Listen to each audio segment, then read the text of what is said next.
अस्सलाम वालेकुम। आप देख रहे हैं प्रोग्राम दिन भर और मैं हूं ज़ैनब जतोई।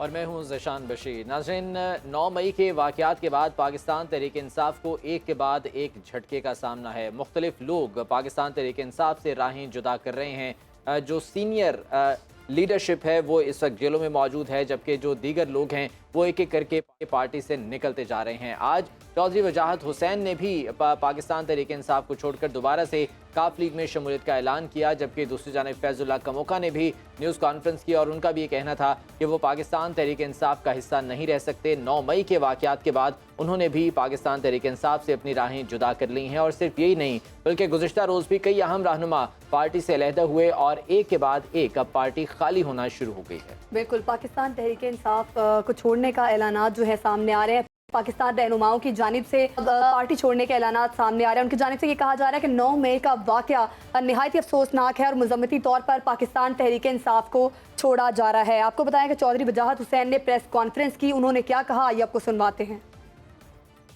बरमला कहने के लिए तैयार हूँ कि मेरा मोनोसलाई से काफ़ी अरसे से कोई रब्ता परवेज़ साहब से तो है। उन्हें तो मैं यही मशवरा दूंगा कि घर वापस सारे इकट्ठे होकर चलें। जिस तरह शाफे ने कहा है, सियासत अपनी अपनी आगे हमारा इंशाल्लाह फ्यूचर में यही प्लान है कि जब भी इलेक्शन होते हैं तो नून लीग के साथ जो है वो सीट एडजस्टमेंट का है प्लान। तो चौधरी वजाहत हुसैन ने पार्टी जो है वो दोबारा से काफ लीग को ज्वाइन करने का ऐलान किया है। पाकिस्तान तहरीक इंसाफ से उन्होंने राहें जुदा कर ली हैं, जबकि चौधरी शुजात हुसैन ने उन्हें खुशामदीद कहा है। चौधरी शुजात हुसैन ने इस मौके पर मीडिया से बात की और उन्होंने कहा कि चौधरी वजाहत को मुस्लिम लीग हाउस आने पर खुशामदीद कहता हूँ। उन्होंने कहा कि इस वक्त मुल्क को तोड़ने की नहीं बल्कि मुल्क को जोड़ने की ज़रूरत है। ये तमाम जो सूरत हाल इस वक्त पाकिस्तान तहरीक इंसाफ जिसको सामना है और एक एक करके अब लोग जो हैं वो पार्टी से राहें जुदा करते जा रहे हैं। बिल्कुल, इस पे बात करेंगे। हमारे साथ मौजूद है सीनियर तज्जियाकार वलीद अहमद साहब हमारे साथ मौजूद हैं। सर, बहुत शुक्रिया आपके वक्त का। क्या कहेंगे, पाकिस्तान तहरीक इंसाफ को बहुत से रहनुमाओं की जानिब से ऐलानात सामने आ रहे हैं कि हम पार्टी को छोड़ रहे हैं, मुज़म्मती तौर पर ऐलानात सामने आ रहे हैं। तो सर क्या कहेंगे, आपको लगता है कि पाकिस्तान तहरीक इंसाफ कहीं ना कहीं आइसोलेट हो रही है? देखें, पाकिस्तान तहरीक इंसाफ जो है वो इस वक्त अपने आप को ऐसे मुकाम पर ले आई है जिसमें काफ़ी सारे जो उनके लीडरान हैं उनके लिए बड़ा मुश्किल हो रहा है कि पार्टी के साथ खड़े रहें। तो जिसकी वजह से आपके सामने नज़र आ रहा है कि आए रोज़ एक दो लोग जो हैं वो रोज़ छोड़ रहे हैं पार्टी को। और पार्टी का जो वाक़या हुआ है 9 मई का, उसके बाद से सिचुएशन जो है वो ज़्यादा ख़राब होती रही है। और उससे पहले आपने देखा कि जब इमरान खान साहब की हुकूमत थी तो उस टाइम पे काफ़ी सारे MNAs और काफ़ी सारे MPAs जो हैं वो भी पार्टी को छोड़ने के लिए तैयार थे और बिल्कुल उस वक्त उनकी हुकूमत गिराई गई, जिसके बाद उन्होंने एक नया नैरेटिव बिल्ड किया। उस नैरेटिव की वजह से पार्टी जो है दोबारा से पॉपुलर हुई और पॉपुलर होते होते खान साहब की जो स्टेटमेंट्स हैं, खान साहब का जो नैरेटिव है, जो बयानिया उन्होंने अपनाया उसके बाद से लेकर अब तक, तो उसमें काफ़ी सारे ऐसे लीडरान थे जो इन प्राइवेट ऐसी बातें करते थे कि इस तरह के बयानिए के साथ मकबूलियत ज़रूर मिलती है लेकिन ज़्यादा देर तक सियासत जो है वो की नहीं जा सकती। लेकिन मसला ये था कि खान साहब जो हैं वो बहुत एग्रेसिव खेल रहे थे। आपने देखा कि किस तरह से पाकिस्तान के इदारों को, पाकिस्तान की तमाम जमातों को, जिनके साथ उनको कहा भी किया कि आप बातचीत करें, उनके जो साथी हैं कई, उन्होंने भी मशवरा दिया कि आप बातचीत करें, रास्ता यही है। लेकिन खान साहब ने वो रास्ता नहीं चुना। उन्होंने कहा मैं, क्योंकि मेरी पार्टी की बेस जो है, मेरा जो सपोर्टर है वो मुझे मतलब अलाउ नहीं करता या वो मेरे साथ नहीं रहेगा अगर मैं इनके साथ बैठ गया या इनके साथ मुज़ाकरात शुरू कर दिए। लेकिन इसके साथ साथ उनको ख्याल करना चाहिए था कि इमरान खान साहब को कि सियासत में आप जो नैरेटिव बिल्ड करेंगे, आपका सपोर्टर जो है उसी नैरेटिव पर चलेगा। आपने नैरेटिव बिल्ड किया कि अमेरिका ने आपकी हुकूमत गिराई, बाद में आपने कहा कि नहीं अमेरिका के साथ हमें अच्छे ताल्लुकात रखने चाहिए। तो अब आप देखें कि इससे पहले जो बिल्ड किया आपने नैरेटिव, उसमें आपका सपोर्टर कह रहा था बिल्कुल जी अमेरिका, एंटी अमेरिका जो है वो सेंटिमेंट पाकिस्तान में बहुत ज़्यादा है, और उन्होंने कहा जी बिल्कुल जी अमेरिका के साथ, अमेरिका ने ये बड़ा जुल्म किया। उसके बाद जब आपने नैरेटिव चेंज किया तो बिल्कुल लोग जो हैं, आपके सपोर्टर्स जो हैं वो कहना शुरू हो गए कि जी बिल्कुल जी अमेरिका जैसे मुल्कों के साथ ताल्लुकात तो अच्छे रखने चाहिए, खान साहब बिल्कुल ठीक कह रहे हैं। इसका मतलब है लीडरशिप जो है وہ نیریٹو بلڈ کرتی ہے احمد اور ولی صاحب- نیریٹو بلڈ کر کے اپنے سپورٹرز کو اپنے ساتھ رکھتی ہے. احمد ولی صاحب، ان تمام تر نیریٹیوز کے ساتھ اپنی سیاست کر رہے تھے عمران خان، اور لیکن جو ریاستی ادارے ہیں ان پر حملے ناقابل قبول ہیں. جو 9 مئی کے واقعات دیکھے گئے یقیناً انتہائی افسوسناک تھے، اور جتنی بھی مذمت کی جائے کم ہے. اب اس تمام تر صورتحال میں جب پارٹی سے لوگ نکلتے جا رہے ہیں، ایک ایک کر کے چھوڑتے جا رہے ہیں، عمران خان کی پی ٹی آئی کی سیاست کو آپ آنے والے دنوں میں کہاں دیکھتے ہیں؟ دیکھیے کافی مشکلات ہوں گی، میرا خیال ہے مزید مشکلات بڑھیں گی، کیونکہ یہ تو ابھی لوگ چھوڑ رہے ہیں، آگے الیکشنز آنے ہیں. ان دنوں میں خان صاحب کہاں ہوں گے؟ کیا وہ جیل میں ہوں گے یا باہر چلے جائیں گے، یا ان کے لیے کیا آپشنز بچیں گی، کس طرح سے وہ سیاست اپنی کنٹینیو کر سکیں گے؟ کیونکہ ابھی تک ان کے جتنے جیسچرز ہیں ٹورڈز انسٹیٹیوشنز کہ جی میں تو ان سے بات کرنا چاہتا ہوں، وہی بات نہیں کرتے، تو یہ اس کا مطلب ہے کہ خان صاحب جو ہیں بند گلی میں جا چکے ہیں. اب ان کے لیے آپشنز جو ہیں بڑی کم رہ گئی ہیں. جس طرح کی انہوں نے ریسنٹلی بھی سٹیٹمنٹس دی کہ ان کی لڑائی جو ہے وہ ایک شخص کے ساتھ ہے، تو اس شخص نے پھر آبویسلی آپ بلیم کر رہے ہیں کہ میری لڑائی ان کے ساتھ ہے، اور بغیر کسی وجہ کے کر رہے ہیں، یا کوئی وجہ ہے جو آپ کو پتہ ہے اور آپ بتانا نہیں چاہتے. تو اس طرح سے چلا نہیں جاتا. اور 9 مئی کے جو واقعات ہیں یہ تو کسی طرح سے ایکسیپٹیبل نہیں ہے. اس طرح کا جو وائلنس ہوا اور جس طرح سے اٹیک کیے گئے انسٹیٹیوشنز کے جو اہم مقامات ہیں، جہاں پہ کبھی کسی نے سوچا نہیں تھا کہ ان کو کوئی ٹچ کرے گا، کیونکہ پاکستان میں اس طرح کے جو مقامات ہیں، ایسی جگہیں ہیں، چاہے وہ اور جگہوں پہ جا کے جہاں مرضی توڑ پھوڑ کریں لوگ، خاص طور پہ سپورٹرز، تو وہ پھر بھی قابل قبول ہوتا ہے.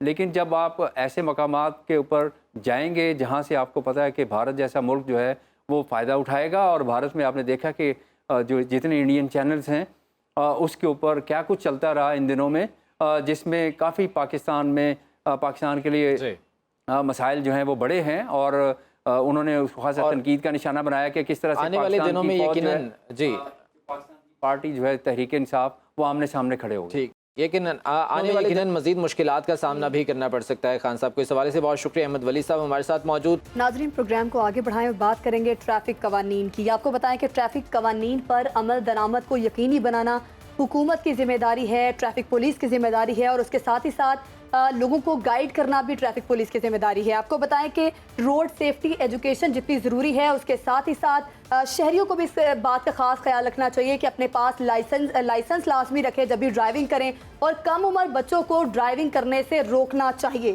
آپ کو بتائیں کہ کم عمر جو بچے ہیں وہ اکثر دیکھا جاتا ہے کہ روڈ پر گاڑیاں لے کے، بائکس لے کے چلتے ہیں، جس کی وجہ سے بہت سارے حادثات کا سبب بھی بنتی ہیں یہ ساری چیزیں. اور آپ کو یہ بتائیں کہ نئی نسل کو مستقبل میں ٹریفک حادثات سے بچایا جا سکتا ہے اگر بر وقت عملی اقدامات کیے جائیں. جی ہاں بالکل، عملی اقدامات نہ ہونے کے باعث حادثات میں یقینی طور پر ہر گزرتے دن کے ساتھ اضافہ ہوتا چلا جا رہا ہے. اس بارے میں ایک رپورٹ دیکھتے ہیں، پھر اصل وجوہات جاننے کی کوشش کریں. ٹریفک کا نظم و ضبط اور قوانین کی پابندی کے ساتھ رواں ہونا ایسے معاشرے کا عکاس ہے جو کسی خاص قانون کے تحت بتدریج بہتر معاشرتی زندگی کی طرف گامزن ہے. اگر سڑکوں پر بے ہنگم ٹریفک ہے تو یہ بے ہنگم معاشرے کا پتہ دیتی ہے. مگر ہمارے ہاں بڑھتی آبادی کے ساتھ سڑکوں پر گاڑیوں، بسوں، رکشوں، موٹر سائیکلوں کا سیلاب بھی بڑھتا جا رہا ہے. ہر منٹ خطرناک ٹریفک حادثات ہمارا مقدر بن چکے ہیں. عالمی ادارہ صحت کی رپورٹ کے مطابق پاکستان میں سالانہ 35 سے 40 ہزار افراد ٹریفک حادثات کی نظر ہو جاتے ہیں. پوری دنیا میں سالانہ کم و بیش 13.5 لاکھ شہریوں کی اموات ٹریفک حادثات میں ہوتی ہے. 50 لاکھ کے قریب لوگ زخمی ہوتے ہیں. روڈ سیفٹی رپورٹ 2016 کے مطابق پاکستان میں ایک سال میں 6,548 افراد ٹریفک حادثات میں جاں بحق ہوئے. پاکستان بیورو آف اسٹیٹسٹک 2018 کے مطابق پنجاب میں روزانہ کی بنیاد پر 700 ٹریفک حادثات میں ہر روز 8 افراد جاں بحق ہو جاتے ہیں. شہر قائد میں ایدھی فاؤنڈیشن کی 2018 کی رپورٹ کے مطابق ایک سال میں 781 افراد جان کی بازی ہار گئے. پنجاب کے بعد سب سے زیادہ ٹریفک حادثات خیبر پختونخوا میں ہوتے ہیں. پاکستان بیورو آف اسٹیٹسٹک کی رپورٹ 2018 کے مطابق خیبر پختونخوا میں 4,425 کے قریب ٹریفک حادثات پیش آئے،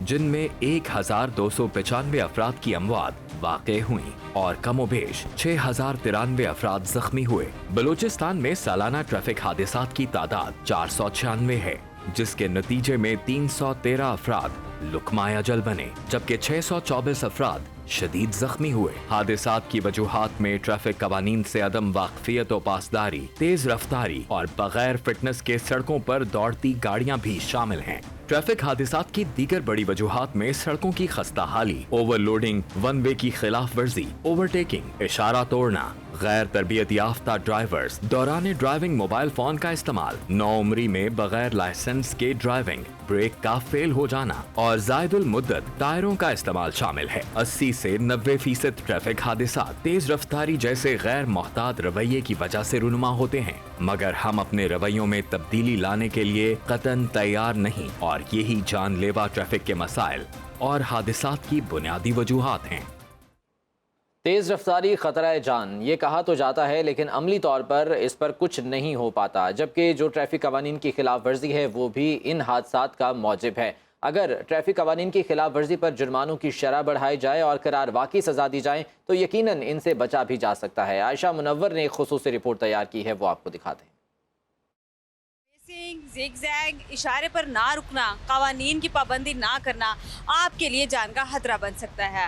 कैसे और किस तरह, आइए आपको दिखाते हैं। इस वक्त मैं मौजूद हूँ लाहौर के मशहूर रोड पर, माल रोड, जहाँ की अभी हमारे सामने एक हादसा पेश आया है। दो गाड़ियों का आपस में तसादम हुआ है जो कि मोटरसाइकिल्स थी। दोनों की आपस में टक्कर हुई है जो कि दो अफराद शदीद जख्मी हुए हैं। आइए उनसे जानते हैं कि यह हादसा क्यों पेश आया और इसमें किसकी गलती है। सर, यह हादसा कैसे पेश आया? ये हमारा इशारा खुला था, हम लोग यहाँ पे चले हैं, यहाँ पे आए हैं, ये साथ वाला मोटरसाइकिल वाला ये भी साथ ही हमारे, दो इकट्ठे निकले, बड़े आराम से निकले हैं, ठीक है ना। वो तो 125 वाला है, उसने इशारा क्रॉस किया, ठीक है। अब यहाँ पे आगे हमारे रोक दिया, उसने चोटें लग गई हमारे। आपका कभी एक्सीडेंट हुआ है? जी, मेरा काफ़ी बार एक्सीडेंट हो चुका है। क्यों होता है? ये ट्रांसपोर्ट लोग देखते नहीं है, बच्चे गली में से गुजरते हैं, ऐसे आगे आ जाते हैं, माओ को पता नहीं लगता कि बच्चे हमारे साथ जा रहे हैं मेन रोड पे भी। और यहाँ भी आप देख सकती हैं कि कितने लोग हैं और इशारे की ट्रैफिक सिग्नल की पासदारी कोई भी नहीं कर रहा। आपका कभी एक्सीडेंट हुआ है? जी, कभी कई मरतबा हमारा हुआ। अभी एक्सीडेंट, आप माशाल्लाह 3 बैठे हुए हो, तो ये तो ओवरलोड है। ओवरलोड काम भी करना साथ साथ। क्या काम? काम मार्केट गए हुए थे। लेकिन 3 तो एक्सीडेंट तो होगा। ये भाई तो मार्केट में से इनको लेके आया हूँ मैं। ठीक है, तो आपने हेलमेट भी नहीं पहना हुआ? हेलमेट, गर्मी इतनी है, क्या करें। तो बेशक जान चली जाए, वो कोई मसला नहीं, जानी तो है। इन ट्रैफिक हादसात की वजह से हमारे सरकारी अस्पतालों को किन मुश्किलात का सामना है, आइए आपको सुनाते हैं। रोड ट्रैफिक एक्सीडेंट जो हैं वो तकरीबन 4 से 5 हज़ार के करीब होते हैं डेली। और जो ओवरऑल फिगर अगर आप देखें जो हमारे पास डेथ्स की है वो तकरीबन 3.5 लाख पूरे साल के होती हैं डेथ्स, जो कि इन वजूहात, उसमें से तकरीबन 40,000 के करीब डेथ्स जो हैं वो रोड ट्रैफिक एक्सीडेंट्स की वजह से होती हैं, जो कि एक बहुत बड़ा नंबर है। सर्जिकल पेशेंट को असेसमेंट करना ही सबसे मुश्किल है, क्योंकि इंटरनल ब्लीड हो रहा है तो उसको असेस करना पड़ता है, फिर उसके ऊपर रिसोर्सेज इस्तेमाल होते हैं। आपको अल्ट्रासाउंड करना है, सीटी स्कैन करना है, एक्सरेज करनी है, उसके बाद आपने उसका एनालिसिस करना है। और जब आप ये देखते हैं कि जी अब इसमें हमें इंटरवेंशन की ज़रूरत है सर्जिकल, तो फिर ऑपरेट करना है। जो ट्रॉमा के केसेस होते हैं इसमें माजूरी के चांसेस भी बहुत ज़्यादा होते हैं और माजूर इटसेल्फ एक बहुत बड़ा बोझ बन जाता है। सड़कों पर हजूम रवा दवा, ये ट्रैफिक शोर की अलामत तो है। अगर इंकिसारी हमारी ज़िंदगी का हिस्सा बन जाए तो बहुत सी मुश्किलात से बचा जा सकता है। रोड सेफ्टी पर अमल करके हम अपनी और दूसरों की ज़िंदगी मुश्किल में डालने से बचा सकते हैं। ज़रूरत इस अमर की है कि कहीं ना पहुंचने से बेहतर है ताहीर से पहुंचा जाए। नाज़रीन, तेज़ रफ्तारी ट्रैफिक हादसात की सबसे बड़ी वजह है। ट्रैफिक हादसात से बचाव के लिए हुकूमती इक़दामात को फॉलो करना होगा और उसके साथ ही साथ शहरियों को जो ट्रैफिक कवानीन है उनकी पासदारी करनी होगी। इस पर बात करेंगे। हमारे साथ हमारे मेहमान मौजूद होंगे। रमज़ान बेग हमारे साथ मौजूद होंगे, फ़ारूक अहमद तर्जुमान रेस्क्यू पंजाब हमारे साथ मौजूद होंगे और साथ ही साथ SP traffic police Asif Siddique भी हमें ज्वाइन करेंगे। इन सबसे बात करेंगे, लेकिन अभी लेंगे एक शॉर्ट ब्रेक। हमारे साथ ही रहिएगा। ब्रेक के बाद आपको खुशामदीद कहते हैं। हम बात कर रहे थे बढ़ते हुए ट्रैफिक हादसात के हवाले से, जिनकी वजूहात यकीनन एक तो तेज़ रफ्तारी है और कवानीन की खिलाफ वर्जी है। क्या अदाद शुमार हैं इस सिलसिले में, कितने हादसात जो है वो पेश आते हैं और इस सिलसिले में इंतज़ामिया क्या कर रही है, ट्रैफिक पुलिस क्या कर रही है, इस पर भी बात करेंगे। सबसे पहले रमज़ान बेग आपकी जानिब आना चाहूँगा। ये बताइएगा कि अब तक के जो है आदाद शुमार क्या सामने आ रहे हैं हादसात के हवाले से, और कहा यह जाता है कि कानून की खिलाफ वर्जी इसकी बड़ी वजह है। तो जब इस तरह का कोई वाक़या होता है तो क्या बाकायदा तौर पर कोई कार्रवाई की जाती है? बिल्कुल जी, ये लाहौर शहर की अगर हम बात करते हैं तो ट्रैफिक हादसात में आए दो रोज जो है वो इजाफा देखने में नजर आता है। लेकिन इसकी सबसे बड़ी जो वजह है वो मैं आपको बताता हूँ कि सबसे बड़ी जो वजह, एक तो अनट्रेन्ड जो ड्राइवर हैं वो, सेकंडली दूसरी इसकी सबसे बड़ी वजह जो हमारे जो शहरी हैं ये वन वे की खिलाफ वर्जी बहुत करते हैं।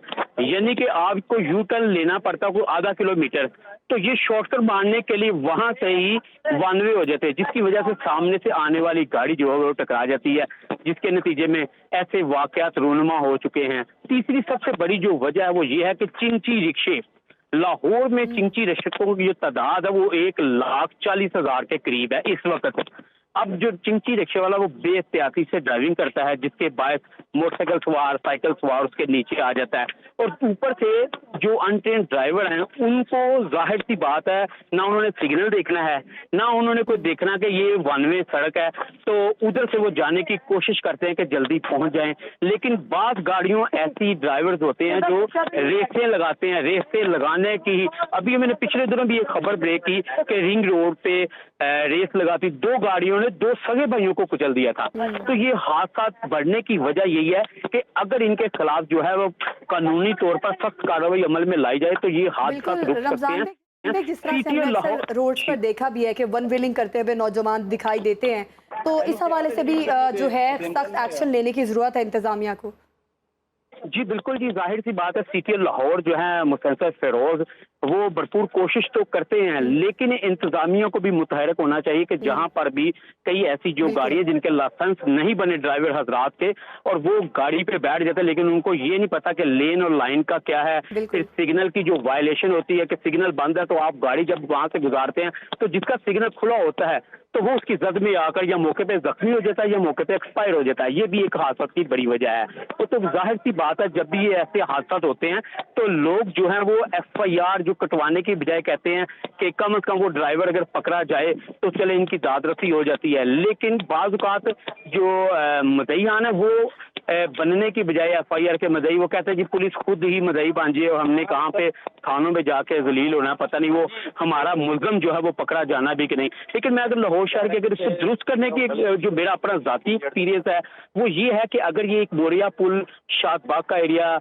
ये जो शुमाली लाहौर है यहाँ पर शुमाली लाहौर और अंदरून लाहौर का ये बहुत बड़ा मसला है रमज़ान बेग, और यकीनन जो आप बता रहे हैं कि चिंची रिक्शे, इस हवाले से भी कानून साजी की ज़रूरत है। कम उम्र ड्राइवर्स और बेतहाशा ऐसे मसाइल हैं जिन पर काबू पाया जाना चाहिए। बहुत शुक्रिया मिर्ज़ा रमज़ान बेग हमारे साथ मौजूद थे और इस बारे में तमाम तर तफसीलात कर रहे थे। हमने कोशिश की कि फ़ारूक अहमद साहब जो कि तर्जुमान रेस्क्यू पंजाब हैं उनसे इस बारे में बात कर सके, लेकिन अपनी चंद मसरूफियात की बिना पर वो हमारे साथ मौजूद नहीं थे। कोशिश करेंगे आने वाले प्रोग्राम्स में उनसे इस बारे में बात कर सकें। प्रोग्राम का सिलसिला आगे बढ़ाते हैं और अब कुछ बात करेंगे हम हैदराबाद की, जहाँ मनशियात फरोशों के खिलाफ बड़ा क्रैकडाउन किया जा रहा है। दौरान ऑपरेशन शहर से 304 मनशियात फरोशों को गिरफ्तार करके करोड़ों रुपए की मनशियात भी बरामद कर ली गई हैं, जबकि पुलिस वर्दी में मलबूस काली भेड़ों की आशीर्वाद से हैदराबाद में मनशियात का धंधा अब सनत की हैसियत इख्तियार कर चुका है। बिल्कुल, और आइस, चर्च, शराब और गुटखा जो है वो इस्तेमाल किया जाता है नौजवानों की जानिब से। हैदराबाद के गली कूचों में सरेआम फरोख्त किया जा रहा है ये तमाम तर नशे। और आपको बताएं कि वज़ीर आला ने इस सूरत हाल का नोटिस लेकर वज़ीर इत्तलात शर्जील इनाम मेमन को मनशियात के खात्मे का टास्क भी सौंप दिया है। आपको बताएं कि शर्जील इनाम मेमन ने ज़िले इंतज़ामिया और पुलिस का ऑन बोर्ड लेते हुए हैदराबाद में मनशियात फरोशों के खिलाफ बड़े क्रैकडाउन का आगाज़ किया है। तो पुलिस ने गुज़िश्ता 23 रोज़ में 304 मनशियात फरोशों को गिरफ्तार करके करोड़ों रुपए मालियत की मनशियात भी बरामद कर ली है। इस वक्त क्रैकडाउन किया जा रहा है मनशियात फरोशों के खिलाफ और पुलिस की जानिब से कई मनशियात फरोशों को गिरफ्तार भी कर लिया गया है। इस पर बात करेंगे, वारिस बिन आज़म हमारे नुमाइंदा वहाँ पर मौजूद हैं। वारिस बताइएगा क्या अपडेट्स हैं आपके पास? حیدرآباد شہر میں منشیات کا کاروبار صنعت کا درجہ رکھتا ہے۔ حیدرآباد میں منشیات جو مین پوری، گٹکا، آئس، چرس ہر چوک چوراہے پر، ہر تھانے کی حدود میں فروخت ہو رہی تھی۔ عوامی شکایت پر وزیر اعلیٰ سندھ سید مراد علی شاہ نے نوٹس لیا۔ وزیر اطلاعات سندھ شرجیل مہمان کو حیدرآباد میں منشیات کے خلاف کریک ڈاؤن کا ٹاسک دیا گیا۔ عید کے چوتھے روز ہی ٹاسک جو ہے اس پر کریک ڈاؤن شروع ہوا۔ پہلے روز ہی 124 سے زائد منشیات فروشوں کو گرفتار کیا گیا۔ اس مہم کو شروع کیے گئے آج 23 روز گزر چکے اور 23 روز کے دوران حیدرآباد میں 304 منشیات فروشوں کو گرفتار کیا جا چکا ہے، جن پر 253 مقدمات درج کیے گئے ہیں۔ پولیس کی جانب سے جو ہے کروڑوں کی منشیات بھی جو ملزمان ان سے برآمد کی گئی ہے۔ حیدرآباد کے شہریوں کا بھی یہی مطالبہ ہے کہ جو یہ مہم شروع کی گئی ہے اسے مکمل طور پر جو ہے منطقی انجام تک پہنچایا جائے اور حیدرآباد سے منشیات کا مکمل طور پر خاتمہ کیا جائے۔ جی، عوام نے بھی اس حوالے سے اپنی تشویش کا اظہار کیا ہے اور ساتھ ساتھ یہ بھی شکایت کرتے ہیں کہ پولیس میں موجود ایسے چند لوگ جن کے آشرواد سے یہ تمام تر دھندا چلایا جاتا ہے وہ اس سلسلے میں کوئی کارروائی نہیں کرتے۔ کیا کہتے ہیں عوام، آپ بھی دیکھیے۔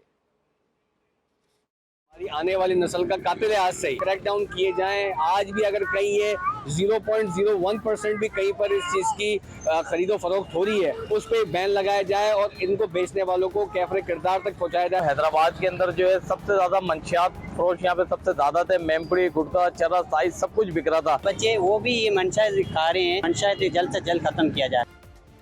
جو لوگ یہ ڈرگز استعمال کرتے ہیں اس کے پیچھے کیا وجوہات ہے کہ وہ یہ ڈرگز استعمال کرتے ہیں اور کہاں سے وہ یہ ڈرگز لیتے ہیں، یہ بڑی امپورٹنٹ چیز ہے۔ ہم بات کریں گے ان لوگوں سے جو یہ ڈرگز استعمال کرتے ہیں، آخر کیا وجوہات ہیں جن وجوہات کے بنا پر ان کو یہ ڈرگز لینی پڑتی ہیں۔ آئیے انہی کی زبانی سنتے ہیں۔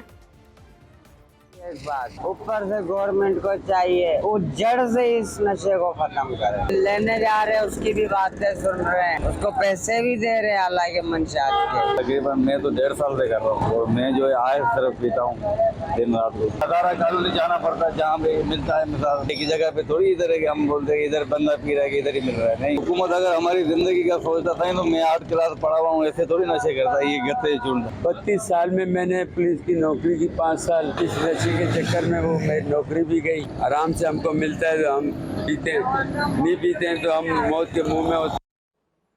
منشیات کا استعمال صرف حیدرآباد کا نہیں بلکہ پورے پاکستان کا مسئلہ ہے اور سب سے بڑا ایشو یہ ہے کہ انہیں منشیات پہنچاتا کون ہے، سپلائی کون کیا جاتا ہے۔ اگر اس سپلائی لائن کو کاٹا جائے، وہاں پر کارروائی کی جائے تو یقیناً اس مسئلے پر قابو پایا جا سکتا ہے، کیونکہ روٹ کاز وہی ہے اور جب تک اس کو روکا نہیں جائے گا، جب تک جو ہے منشیات فروخت کرنے والوں کو نہیں روکا جائے گا، تب تک اس مسئلے پر قابو پانا انتہائی مشکل ہے۔ لیکن انتہائی افسوس کے ساتھ یہ کہنا پڑتا ہے کہ کچھ اندر کے لوگ، جس میں پولیس اہلکار بھی شامل ہوتے ہیں، جس میں دیگر لوگ بھی شامل ہوتے ہیں، وہ باقاعدہ طور پر اس میں ملوث ہوتے ہیں۔ چند پیسوں کی خاطر، چند روپوں کی خاطر وہ اپنا ضمیر تو فروخت کرتے ہی ہیں، لیکن اس کے ساتھ ساتھ ایسے لوگوں کی زندگی بھی تباہ کر دیتے ہیں۔ Assistant superintendent of police Hyderabad علینا راجپر صاحبہ ہمارے ساتھ موجود ہیں، ان سے اس بارے میں بات کریں گے۔ بہت شکریہ علینا راجپر صاحبہ آپ کے وقت کا۔ سب سے پہلے تو یہ بتائیے گا، یہ جو حیدرآباد میں منشیات فروشوں کے خلاف کریک ڈاؤن کیا جا رہا ہے، اس کی کیا اپڈیٹس ہیں؟ تازہ ترین اب تک کتنے لوگ گرفتار کیے جا چکے ہیں؟ جی السلام علیکم۔ اس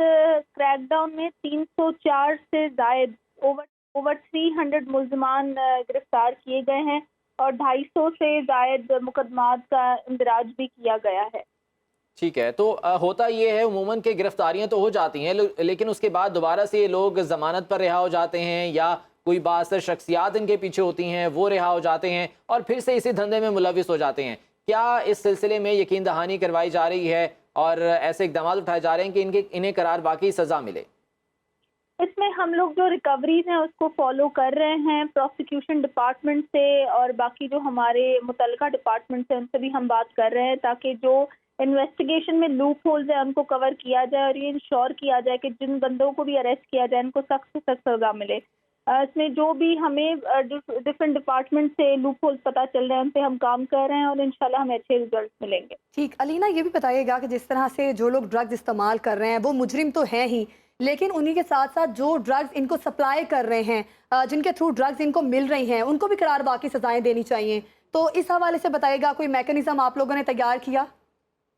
بالکل، ہم لوگوں نے یہ جو میکینزم تیار کیا ہے اس میں ہم لوگ ہر طرح سے جو سپلائرز ہیں ان پہ بھی کریک ڈاؤن کر رہے ہیں، جو مارکیٹ میں ان کو سیل کر رہے ہیں بڑی یا چھوٹی کوانٹٹی میں ان پہ بھی ہم ایکشن لیے جا رہے ہیں اور جو کنزیومرز ہیں، جو یوزرز ہیں، ان کے لیے ہم لوگ ریہیبلیٹیشن میں ڈفرینٹ این جی اوز کے ساتھ مل کے کام کر رہے ہیں تاکہ ان کو ریہیبلیٹیٹ کیا جائے اور ان کو جو بھی ہیلپ کی ضرورت ہے میڈیکلی وہ پرووائڈ کی جائے۔ علینا صاحبہ، انتہائی افسوس کے ساتھ یہ بھی کہنا پڑتا ہے کہ پولیس کے محکمے میں ہی چند ایسی کالی بھیڑیں موجود ہوتی ہیں کہ جو خود فیسیلیٹیٹ کر رہی ہوتی ہیں اس تمام تر چیزوں کو، تو اس سلسلے میں کیا کوئی باقاعدہ طور پر انٹر ڈپارٹمنٹل ایسی کوئی چیزیں چل رہی ہیں کہ انہیں شناخت کیا جا سکے، انہیں محکمے میں جو ہے وہ نکالا جا سکے؟ بالکل، ایسے جو بھی لوگ ہیں آئی جی صاحب غلام نبی میمن کے احکامات کے مطابق جو بھی لوگ ہیں جو اس ٹریڈ کو فیسیلیٹیٹ کرتے ہیں یا اس میں ملوث پائے جاتے ہیں، ان کے لیے سخت محکمانہ کارروائی کی جا رہی ہے۔ اس میں کافی لوگوں کو ڈسمس بھی کیا گیا ہے، سخت سزائیں بھی سنائی گئی ہیں، ان کو ریورٹ بھی کیا گیا ہے۔ اس میں ابھی بھی کافی زیادہ انکوائریز انڈر پروسیس ہیں جن میں بھی آپ لوگ ایسے ہی ریزلٹس دیکھیں گے۔ چلیں، امید کرتے ہیں کہ اس سلسلے میں جلد رزلٹ سامنے آئیں اور جو آپ کام کر رہی ہیں یقیناً لائق تحسین ہے۔ بہت شکریہ علینا راجپور صاحبہ، سپرنٹینڈنٹ آف پولیس حیدرآباد، ہمارے ساتھ موجود تھیں۔ اور اب آگے بڑھتے ہیں، کچھ بات کر لیتے ہیں آزاد کشمیر کے ضلع مظفر آباد کی، جہاں پر اظہر نقوی نامی شخص اپنی 6 سالہ بچی کو پیٹ میں شدید درد ہونے کی وجہ سے امبورہ ہسپتال لایا، جہاں ڈاکٹرز اور پیرامیڈیکل سٹاف کی غفلت کے باعث بروقت علاج معالجہ نہ ہونے سے بچی وفات پا گئی۔ بچی کے والد نے الزامات کیا ہے کہ میری بچی چل کر اسپتال گئی تھی، اسپتال کے کیمروں میں اس کے فوٹیج بھی دیکھی جا سکتی ہے، مگر میری بیٹی کی موت کے بعد ڈاکٹر نے کہا کہ آپ کی بچی کی حالت پہلے ہی غیر تھی۔ دوران علاج لیڈی ڈاکٹر اور سٹاف میری بیٹی کی تصویریں اور ویڈیو بنا کر کسی کو بھیجتے رہے۔ بچی کی والدہ کا کہنا ہے کہ ہم نے ڈاکٹر کی منتیں بھی کی، سینئر ڈاکٹر کو بلا کر علاج معالجہ کروانے کو کہا، لیکن جس پر ہمیں اسپتال کا عملہ ڈانٹتا بھی رہا اور خاموشی سے ایک سائڈ پر بیٹھنے کو کہا، جس سے ہم اپنی بیٹی کے علاج کے لیے خندہ پیشانی سے برداشت کرتے رہے۔ 6 سالہ بچی کے والد نے اپنے خلاف اسپتال انتظامیہ کی طرف سے FIR کو بوگس قرار دے دیا ہے۔ بچی کے والد کا کہنا ہے کہ اگر میری بچی کی پراپر ٹریٹمنٹ کی جاتی تو میری بچی کی جان نہ جاتی۔ اوپر سے ظلم یہ کیا گیا کہ FIR بچی کے والد پر درج کرائی گئی۔ بچی کے والد اظہر نقوی نے جوڈیشل انکوائری کا مطالبہ کیا ہے اور شہریوں کا کہنا ہے کہ امبور اسپتال میں گزشتہ کئی عرصے سے ایسے کئی واقعات رونما ہو چکے ہیں۔ معصوم بچوں کے علاج معالجے کے دوران ڈاکٹرز کی غفلت کی وجہ سے وہ موت کے منہ میں چلے جاتے ہیں۔ جی ہاں، بالکل۔ اس باپ کا مزید کیا کہنا تھا جس کی بچی اس کی آنکھوں کے سامنے دم توڑ گئی، وہ آپ کو دکھاتے ہیں۔ ہم نے یہ کہا کہ میڈم خدا کے لیے آپ کسی سینئرز کو بلائیں، ہماری بچی کی حالت بگڑ رہی ہے۔ انہوں نے کہا کہ آپ میرا سیاسی بیک گراؤنڈ نہیں جانتے، اور انہوں نے جب مجھے دھمکی دی نا میرے بھائی، مجھے یہ افسوس ہوا کیونکہ میں اس وقت مسلسل رو رہا تھا۔ میں نے ان کے کوئی دوائیاں ڈالی، واسطے ڈالے کہ میڈم خدا کے لیے دیکھیں۔ اس نے ہمیں بڑی سختی سے کہا جی ہم ڈاکٹرز نہیں ہیں، ہم دیکھ نہیں رہے۔ میں نے کہا جی آپ دیکھ لیے، آپ 11 بجے سے لے کے اس وقت دیکھ لیے، ابھی آپ نے ایک صرف جو اس کے موشن کنٹرول نہیں کر سکے۔ اس نے کہا جی ان کو باہر نکالیں گی۔ اسی تمام تر معاملے کے حوالے سے مزید اپڈیٹس جان لیتے ہیں۔ سید وقاص حسین ہمارے ساتھ موجود ہیں مظفر آباد سے۔ وقاص، بتائیے گا یہ تمام تر معاملہ ہے کیا اور اب مزید کیا انکوائری کی جا رہی ہے، کیا اس پر تحقیقات اب تک ہوئی ہیں؟ جی بالکل ذیشان، 16 مئی کا واقعہ ہے جب مظفر آباد کا نوائی علاقہ ایئرپورٹ وہاں سے تعلق رکھنے والی 6 سالہ دورے شہوار کو مظفر آباد کے ایمز اسپتال میں لایا گیا، جہاں اس کے لوائقین کے مطابق جو بچی کے والد ہیں ان کے مطابق جو اسپتال کے ڈاکٹر تھے وہ اسپیشلسٹ ڈاکٹر موقع پر موجود نہیں تھی، اور موقع پر موجود ڈاکٹر جو ہے وہ واٹس ایپ کے ذریعے جو علاج پوچھتی رہی اور علاج کرتی رہی، جس کے باعث بچی کی ڈیتھ ہو گئی۔ اور اس کے بعد لوائقین نے شدید احتجاج کیا، جبکہ جو دوسری طرف اسپتال انتظامیہ ان کا یہ کہنا ہے کہ اسپتال انتظامیہ نے 12 گھنٹے سر توڑ کوشش کی لیکن بچی کو نہیں بچایا جا سکا، جس کے بعد لوائقین نے توڑ پھوڑ کی اور جو موقع پر موجود ڈاکٹر تھی انہیں دھمکیاں دی، جس کے بعد جو بچی کے لوائقین ہیں ان کے خلاف FIR درج کروائی گئی ہے، جبکہ دوسری جانب لوائقین نے شدید احتجاج کیا اور کل 11 بجے وزیر اعظم ہاؤس آزاد کشمیر کے سامنے احتجاج کرنے کا اعلان کر رکھا ہے۔ جی اچھا وقاص، اس سے پہلے بھی ایسے کئی واقعات رونما ہو چکے ہیں اسی ہسپتال میں، انتظامیہ کی جانب سے کوئی ایکشن نہیں لیا گیا، اس حوالے سے بتائیے گا۔ जब ये मामला मंजरियाम पर आया तो उसके बाद एम्स इंतजामिया से आज दोपहर में जब हमारी बात हुई तो उनका ये कहना था कि इस सिलसिला में एक फैक्ट फाइंडिंग कमेटी कायम की गई है, जो भी इसमें कसूरवार होगा उसे सजा दी जाएगी। जबकि गुज़श्ता रोज इंतजामिया का मौक़िफ़ सामने आया था तो इंतजामिया का ये कहना था कि जो बच्ची का इलाज है वो किया गया, लेकिन जो लवाकिन है उनकी जानिब से डॉक्टर को ज़दुकूब किया गया, जिसके खिलाफ उनके खिलाफ FIR दर्ज करवाई गई। जबकि यहाँ पर मैं आपको ये भी बताऊंगा इस तरह के वाक़यात अक्सर और बेशतर पेश आते रहते हैं और यहाँ पर मौजूद जो पैरामेडिकल डॉक्टर्स की एसोसिएशन है और इसके साथ डॉक्टर यूनियन है वो इतनी मजबूत है कि कोई भी अगर लवाकिन में से आवाज़ बुलंद करता है तो उनके खिलाफ इसी तरह की कार्रवाइयाँ की जाती है। जी ये बताइएगा वकास के इतना ये बड़ा माफिया बन चुका है कि वो किसी की नहीं सुनता और अपनी मर्जी करता है, तो ज़िला इंतज़ामिया का कहाँ है, क्यों उनके खिलाफ कार्रवाई नहीं होती? मैं आपको अगर एक्चुअल सिचुएशन बताऊं इस अस्पताल की तो यहाँ पर जो पैरामेडिकल यूनियंस हैं, एसोसिएशंस हैं, डॉक्टर्स यूनियंस हैं, वो इतनी मजबूत हैं कि वो इंतजामिया के काबू में भी नहीं है और किसी भी किस्म का अगर स्ट्रिक्टनेस की जाती है या इंक्वायरीज की जाती हैं तो उसके खिलाफ एहतजाज शुरू हो जाते हैं, जिसके बाद इंतजामिया को भी घुटने टेकना पड़ते हैं। इस मरतबा भी हमें ऐसे ही दिखाई दे रहा है कि डॉक्टर यूनियन इतनी असरअंदाज हो रही है कि उन्होंने लवाकिन पर ही FIR दर्ज करवा दी है, जबकि जो लवाकिन है वो इंसाफ के लिए दरगुजर कर रहे हैं। ठीक है वकास, बहुत शुक्रिया इस बारे में तफसीलात से आगाह कर रहे थे। देखना यह है कि अब इस सिलसिले में इंतज़ामिया क्या कार्रवाई करती है और अस्पताल इंतज़ामिया पर क्या मौक़िफ़ दिया जाता है। अभी प्रोग्राम में लेंगे एक शॉर्ट ब्रेक, हमारे साथ ही रहिएगा। ब्रेक के बाद आपको खुशामदीद कहते हैं। एक और बड़ी अवामी परेशानी की बात करेंगे। ड्रैब ने अद्वियात की कीमतों में 20% इजाफे की इजाज़त दे दी है। Drug regulatory authority of Pakistan ने जान बचाने वाली अद्वियात की कीमतों में 14%, जबकि दीगर तमाम अद्वियात की कीमतों में 20% इजाफे की इजाज़त दी है। अद्वियात में इजाफे की मंजूरी वफाकी काबीना की इकनॉमिक एडवाइजरी कमेटी ने 14 अप्रैल को दी थी। नोटिफिकेशन के मुताबिक ड्रैब का पॉलिसी बोर्ड कीमतों के तयन का 3 महीने बाद दोबारा जायजा लेगा और नोटिफिकेशन के मुताबिक डॉलर की कदर में कमी की सूरत में अद्वियात की कीमतों में भी कमी की जा सकती है। आपको बताएं कि दूसरी जानिब ड्रैब की अद्वियात की कीमतों में इजाफे की इजाज़त के बाद मेडिकल स्टोर्स पर भी अद्वियात महंगी कर दी गई हैं। ड्रैब ने अद्वियात की कीमतों में 20% इजाफे की इजाज़त दी थी। इस पे हमने एक रिपोर्ट तैयार की है, रिपोर्ट को प्रोग्राम का हिस्सा बनाते हैं। रिपोर्ट देखिए। महंगी दवाओं ने इलाज भी मुश्किल बना दिया। Drug regulatory authority of Pakistan ने जान बचाने वाली अद्वियात की कीमतों में 14%, जबकि दीगर अद्वियात के निर्खों में 20% इजाफे का ऐलान किया है। मिर्गी और दिल की अमराज की अद्वियात बार बार महंगी होने के बाद आम आदमी की दस्तरस से बाहर हो चुकी हैं, जबकि खांसी का सिरप 200 से बढ़कर 400 रुपए का हो गया है। दवाओं की किल्लत ने भी आवाम के मसाइल में मजीद इजाफा कर दिया है। मार्केट में हेपेटाइटिस के सिरप, इंजेक्शन, इंसुलिन और शुगर कंट्रोल करने वाली गोलियां और जोड़ों के दर्द की अद्वियात नायाब हो चुकी हैं। मेडिसन पहले सस्ती थी, अब महंगी हो गई हैं। कौन सी डब्बी 200 की थी अब वो 400 की हो गई है। अद्वियात की कीमतों में इजाफे ने महंगाई की चक्की में पिसते आवाम को मजीद मुश्किलात में मुब्तला कर दिया है। नाज़रीन, रिपोर्ट आपने जानी, अद्वियात की कीमतों में इजाफे के बाद लाहौर में मरीजों और लवाकिन की मुश्किलात भी बढ़ गई हैं। इस बारे मजीद जानेंगे, हमारे साथ मौजूद है हमारी नुमाइंदा ज़ैनब शहबाज। ज़ैनब, बताइएगा क्या अपडेट्स हैं आपके पास?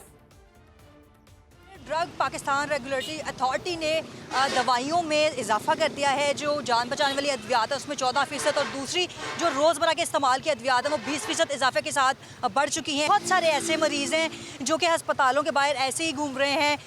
जो अमराज की दवाइयाँ नहीं मिल रही हैं उसमें दिमाग की दवाइयाँ हैं, दिल की दवाइयाँ हैं, शुगर, इंसुलिन है जो कि रोज़मर्रा के इस्तेमाल में शुगर पेशेंट्स के लिए इस्तेमाल की जाती हैं, टैबलेट्स हैं, हैपोमर्स का इंजेक्शन है। जो डबल महंगाई हो चुकी है। जो कप सिरप था वो 450 का था जो कि अब 600 रुपये में मिल रहा है। मिर्गी के दौरे की जो दवाइयाँ थी वो अब 4 ब्रांड्स की जो है वो नहीं आ रही हैं। तो इस तरह की बहुत सी मेडिसिन हैं जो कि नहीं मिल रही हैं और अभी तक शहरियों को काफ़ी मुश्किलात का सामना है। ये कोई पहली बार नहीं है कि अद्वियात में इजाफा किया गया हो, इससे पहले भी 3 से 4 बार जो है वो इजाफा किया जा चुका है। हुकामे वाला तक आवाज़ पहुँचाने के बावजूद जो शहरियों की मुश्किलात हैं वो मुश्किलात हल नहीं हो रही हैं। और फैसलाबाद की बात करें तो यहाँ पर भी लोगों को इसी किस्म की परेशानी का सामना है। लोग कहते हैं कि अव्वल तो दवा मिलती नहीं है और अगर मिलती है तो बहुत ज़्यादा महंगी मिलती है, जिसकी वजह से उनकी परेशानी मज़ीद बढ़ गई है। फैसलाबाद से ब्यूरो चीफ शहरोज़ इबाद हमारे साथ मौजूद हैं, उनसे मज़ीद जानते हैं। शहरोज़, क्या सूरत हाल है यहाँ पर अद्वियात की फराहमी, दस्तयाबी की? پھر ادویات کی قیمتوں میں اضافہ کر دیا گیا ہے. پہلے سے پریشان عوام کے لیے اب مزید مشکلات جو ہے ان کی بڑھ گئی ہیں، کیونکہ ادویات جو پہلے ہی نایاب تھیں اور اب ان کی قیمت اور زیادہ بڑھ گئی ہے. مہنگی ادویات اور اوپر سے نایاب، یہ دونوں مشکلات اب اس وقت عوام کو فیس کرنا پڑ رہی ہیں. ڈرگ ریگولیٹری اتھارٹی کی جانب سے یہ نوٹیفیکیشن جاری کیا گیا ہے کہ جان بچانے والی ادویات کی قیمتوں میں 14 جبکہ دیگر ادویات کی قیمتوں میں 20% تک اضافہ کر دیا گیا ہے. اور اب شہریوں کو شدید مشکلات ہیں ادویات خریدنے میں، اور جو شہری ہیں ان کا کہنا ہے کہ ادویات پہلے ہی نایاب تھی اور اب قیمتیں مزید بڑھ گئی ہیں، جس سے ان کی مشکلات بڑھ گئی ہیں. اسی معاملے پر بات کرنے کے لیے ہمارے ساتھ موجود ہیں نور مہر صاحب، جو کہ صدر پاکستان فارماسسٹ لائرز فورم ہیں. بہت شکریہ نور مہر صاحب آپ کے وقت کا. سب سے پہلے تو یہ فرمائے گا کیا وجہ ہے آئے روز ادویات کی قیمتوں میں اضافہ، عوام کی پریشانی میں روز بروز اضافہ ہوتا چلا جا رہا ہے؟ جی ابھی پچھلی جو سابقہ حکومت تھی، عمران خان حکومت میں 11 دفعہ ادویات قیمتوں میں اضافہ کیا گیا، اور ابھی جو ہے موجودہ حکومت نے پہلے بھی کچھ ادویات قیمتوں میں اضافہ کیا، پیراسٹامول، پیناڈول وغیرہ میں، اور ابھی جو ہے ریسنٹلی جو ہے تقریباً 80,000 کے قریب ادویات کی قیمتوں میں جو ہے اضافہ جو ہے یہ 20% تک کیا گیا ہے. تو پاکستان کی جو مارکیٹ ہے اس وقت $16 ارب کی ہے، اور یہ 20% اضافے سے تقریباً 600 ارب روپیز کا جو ہے مریضوں پر بوجھ پڑے گا. تو میں سمجھتا ہوں کہ یہ انتہائی زیادتی ہوگی مریضوں کے ساتھ، اور غریب پاکستان کے عوام جو ہے پہلے ہی مہنگائی کے ہاتھوں مرے ہوئے ہیں، تو یہ ادویات کی قیمتوں میں ایک دم اضافہ جو ہے بہت تکلیف سے ہوگا. نور مہر صاحب، بالکل شہری اس وقت دوہری اذیت کا شکار ہیں. ایک طرف تو ادویات کی عدم دستیابی ہے اور دوسری طرف ادویات کی قیمتیں بڑھا دی گئی ہیں، تو ابھی شہری جو ہیں وہ ریلیف کے لیے کس کی طرف دیکھیں؟ اصل میں جو ہے 2013 میں نومبر 13 میں جب نواز شریف حکومت نے 15% قیمتوں میں اضافہ کیا تھا، تو ہمارے احتجاج ینگ فارماسسٹ ایسوسی ایشن اور پاکستان ڈرگ لائر فورم نے احتجاج، تو وہ 4 دن بعد قیمتیں واپس ہو گئی تھیں، لیکن اور وہ 5 سال تک رکی رہیں. تو ثاقب نثار صاحب نے پھر 18 اکتوبر 2018 کو جو ہے اس میں جو اسٹے تھا وہ لیگلائز کر دیا، تو قیمتیں بڑھ گئی. لیکن ابھی جو ہے میں سمجھتا ہوں کہ شہباز شریف صاحب کو چاہیے کہ وہ فوری طور پہ ادویات کی قیمتوں کو ریویو کرے. یہ جو 20% اضافہ ہے یہ انتہائی ظلم ہے. ٹھیک ہے کچھ جو فارماسیوٹیکل مینوفیکچرر سے بات کی جاتی ہے، یہ موقف پیش کرتے ہیں کہ ایل سیز نہیں کھل رہی، خام مال نہیں آ رہا، جس کی وجہ سے ادویات کی قیمتوں میں اضافہ ہوا. جب فارماسسٹ سے بات کی جاتی ہے تو وہ کہتے ہیں کہ ہمیں پیچھے سے ادویات مہنگی مل رہی ہیں. تو ایسے میں کیا ایک باقاعدہ طور پر جو سٹیک ہولڈرز ہیں وہ سب مل کر حکومت کے ساتھ بیٹھ کر اس مسئلے کا حل نہیں نکال سکتے؟ اصل میں عام پبلک کا جو عوامی نمائندگان ہیں وہ ٹیکنیکلی ان چیزوں کو سمجھتے نہیں ہیں. دیکھیں جتنے بھی را مٹیریلز آتے ہیں باہر سے، تو فارماسیوٹیکلس کو وہ 0 ڈیوٹیز ان کی پڑتی ہے. ویسے 65% اگر کمرشل امپورٹ کی جائے تو، اور بھی کچھ رعایتیں جو ہے فارماسیوٹیکلس کو ہوتی ہیں. لیکن افسوس کی بات یہ ہے کہ حکومتوں میں جو کمیٹیاں بنائی جاتی ہیں اس میں پبلک، ریئل پبلک ریپرزینٹیٹیوز ہوتے ہی نہیں ہیں. تو اب ایک جو ہے 14 سے 20% جو اضافہ ہے، اور تقریباً جو 10,000 ادویات ہیں اس پہ 14% اضافہ کیا گیا ہے، اور جو تقریباً 70,000 ادویات برانڈز ہیں جو ان میں ادویات کی قیمتوں میں اضافہ کر دیا گیا ہے. بڑی اہم نوعیت کی ادویات ہیں جو ہو چکی ہیں، اور شہریوں کی جانب سے حکومت سے یہی مطالبہ کیا جا رہا ہے کہ ایل سیز کو کھولا جائے اور بہتر اقدامات کیے جائیں شہریوں کے لیے. نور مہر صاحب ہمارے ساتھ موجود ہیں، ہمیں اس حوالے سے اپڈیٹ کر رہے تھے. آج کے پروگرام سے اتنا ہی.